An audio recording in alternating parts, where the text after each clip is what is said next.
Good morning student. आज का subject है साइकोलॉजी। साइकोलॉजी में टॉपिक है इंट्रोडक्शन। साइकोलॉजी का हम इंट्रोडक्शन देखते हैं तो सबसे पहले जो इंट्रोडक्शन है, मनोविज्ञान मानसिक प्रक्रिया और व्यवहार का वैज्ञानिक अध्ययन। मनुष्य की जो मानसिक प्रक्रिया है उसका वैज्ञानिक तरीके से अध्ययन करना ही हमारा साइकोलॉजी कहलाता है।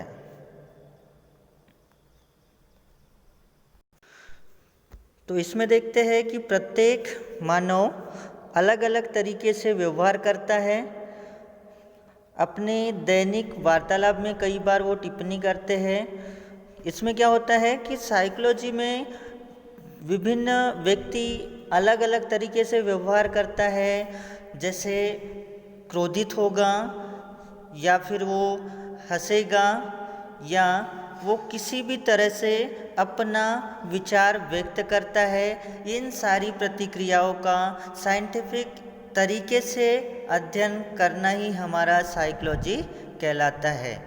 बहुत सारे साइंटिस्ट ने कुछ साइकोलॉजी की परिभाषाएं कुछ अपने अपने विचारों के अनुसार दी है। तो सबसे पहले हम मनोविज्ञान की परिभाषा देखते हैं। तो साइकोलॉजी जो है दो वर्डों से मिलके बना है।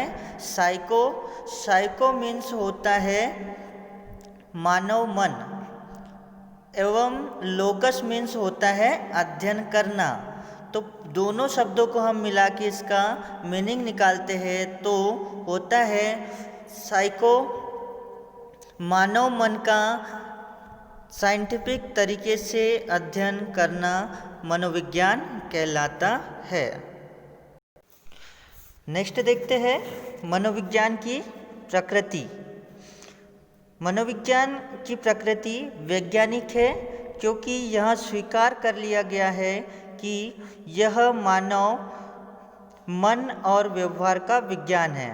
इसमें क्या होता है कि साइंटिस्ट ने हमें बता दिया गया है कि साइकोलॉजी जो है एक साइंटिफिक स्टडी है जिसके द्वारा हम दूसरे किसी व्यक्ति या पशुओं का मन के बारे में हम जान लेते हैं।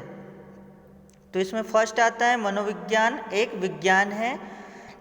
विज्ञान अध्ययन की शाखा है जिसका संबंध तथ्यों के अवलोकन एवं सामान्य नियमों की स्थापना से है। इसमें यह है कि इस विज्ञान में हम किसी व्यक्ति को ऑब्जर्वेशन के थ्रू उनकी भावनाओं को समझकर उनकी सारी भावनाओं को समझते हुए हम उनका अवलोकन करते हैं और उनके बारे में समझते हैं और जानते हैं। नेक्स्ट आता है मनोविज्ञान एक प्राकृतिक विज्ञान है। एक मनोवैज्ञानिक जांच पड़ताल करता है, उम्र के आधार पर आंकड़े एकत्रित करता है। इसमें क्या है कि जो साइकोलॉजिस्ट होते हैं वह अपनी उम्र और आंकड़ों के हिसाब से और डाटा के हिसाब से उस व्यक्ति की प्रॉब्लम और उसके आधार पे उसका सॉल्यूशन निकालते हैं। नेक्स्ट आता है मनोविज्ञान एक सामाजिक विज्ञान है। समाज वैज्ञानिक, मानव वैज्ञानिक, अर्थशास्त्री और राजनीतिक विज्ञान की भांति मनोवैज्ञानिक भी मानवों और उनकी मिलनसारी का अध्ययन करते हैं। सारे जो वैज्ञानिक हैं वह सारे तरीकों से उस चीज़ को समझकर उसका निष्कर्ष निकालना ही मनोविज्ञान कहलाता है। नेक्स्ट है मनोविज्ञान एक सकारात्मक विज्ञान है। मनोविज्ञान सकारात्मक विज्ञान इसलिए है क्योंकि जिस कंडीशन में व्यक्ति होता है उसी के अनुसार उसका अध्ययन कर उसके प्राकृतिक और व्यवहार के बारे में जानते हैं। नेक्स्ट है मनोविज्ञान एवं प्रायोगिक और व्यवहारिक विज्ञान। मनोविज्ञान सिद्धांतों को विभिन्न क्षेत्रों में लागू करता है। मनोविज्ञान के सिद्धांतों और उनकी तकनीक को क्रियान्वित किया जाता है। मनुष्य के मस्तिष्क में जो भी चल रही क्रियाकलाप है उसके आधार पर उनका विश्लेषण किया जाता है इस विज्ञान में। नेक्स्ट आता है मनोविज्ञान एक क्रियाशील या वर्तमान विज्ञान है। इसका संबंध नई और प्रत्येक नई खोज से होता है। जैसे जैसे शोध के निष्कर्ष प्राप्त होते हैं, जैसा कि हम देख रहे हैं इसमें वैज्ञानिक तरीके से स्टडी की जाती है। जैसे जैसे कोई नई शोध होती है या फिर नई कोई टेक्निक्स आती है, उनके आधार पर कुछ नई नई चीज़ों से उसका अध्ययन किया जाता है। नेक्स्ट आता है मनोविज्ञान के उपक्षेत्र। मनोविज्ञान के उपक्षेत्र दो तरीके से है। फर्स्ट है हमारा विशुद्ध और प्रायोगिक मनोविज्ञान की शाखा है। इसके अंदर भी बहुत सारी ब्रांचेस होती है, जिसमें हम फर्स्ट पढ़ेंगे सामान्य मनोविज्ञान। सामान्य मनोविज्ञान क्या होता है? यह मनोविज्ञान का विशाल क्षेत्र है जिसमें आधारभूत नियमों, सिद्धांतों और मनोविज्ञान के शास्त्र का वर्णन मनुष्यों के व्यवहार के संदर्भ में किया गया है। सामान्य मनोविज्ञान में यह है कि उनके आधारभूत नियमों का जो भी उनके रूल्स और पर्पस है, उनके आधार पर व्यक्ति का विश्लेषण करना सामान्य साइकोलॉजी या जनरल साइकोलॉजी में आता है। नेक्स्ट है असामान्य मनोविज्ञान, एबनॉर्मल साइकोलॉजी। यह असामान्य व्यवहार और मनोकृति का अध्ययन करता है। यह विशेष क्षेत्र विभिन्न प्रकार की मानसिक विकृतियों पर शोध और उनकी चिकित्सा पर केंद्रित है। जैसा कि कोई भी एबनॉर्मलिटीज होने के पश्चात भी उस क्षेत्र में हमें कार्य करना है और विश्लेषण के थ्रू हमें इस साइकोलॉजी में अध्ययन करना है कि मनुष्य अपना कुछ एबनॉर्मलिटीज होने के बावजूद भी कैसे बिहेव करता है या कैसे व्यवहार करता है। थर्ड है सामाजिक मनोविज्ञान, सोशल साइकोलॉजी। यह एक ऐसी विद्या है जिसका प्रयोग सामाजिक प्रभाव, सामाजिक अनुभूति और सामाजिक प्रक्रिया का अध्ययन वैज्ञानिक विधियों से करने के लिए किया जाता है। इस साइकोलॉजी में क्या होता है कि जो हमारा सामाजिक प्रभाव है या समाज में जो प्रभाव है, सामाजिक अनुभूति जो हमारे समाज में अनुभूति की जाती है या सोचा जाता है, या सामाजिक क्रियाएं हम जो समाज में दैनिक जीवन में क्रियाएं करते हैं, किसी के साथ वार्तालाप करना, इन सारी चीज़ों का या सारी क्रियाओं का अध्ययन हमारी सामाजिक मनोविज्ञान में किया जाता है। जैसे कि इसमें फॉर एग्जाम्पल सामूहिक व्यवहार, जैसे कि हम समाज में रहकर सभी लोगों के साथ कैसा व्यवहार करते हैं। नेक्स्ट आता है प्रयोग धर्म मनोविज्ञान, एक्सपेरिमेंटल साइकोलॉजी। एक्सपेरिमेंटल साइकोलॉजी में क्या होता है? मनुष्यों और पशु पक्षियों पर प्रयोग द्वारा उनके व्यवहार और उनके मस्तिष्क का क्रियाकलापों का अध्ययन किया जाता है।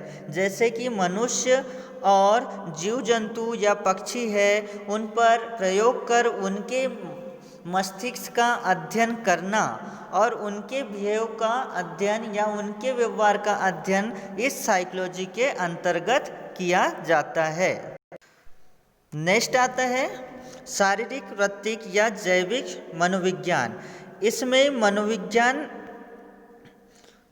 भी कहते हैं, इसमें इस बात का पता लगाया जाता है कि जैविक प्रक्रिया किस प्रकार किस के मन में और व्यवहार को प्रभावित करती है।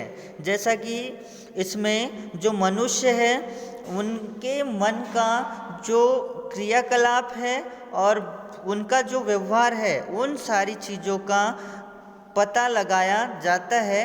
वह हमारी सोशियोलॉजी, साइकोलॉजी और बायोलॉजिकल साइकोलॉजी कहलाती है। इसमें मनुष्य के व्यवहार और उनकी क्रियाकलापों का अध्ययन किया जाता है। नेक्स्ट आता है मिलिट्री साइकोलॉजी।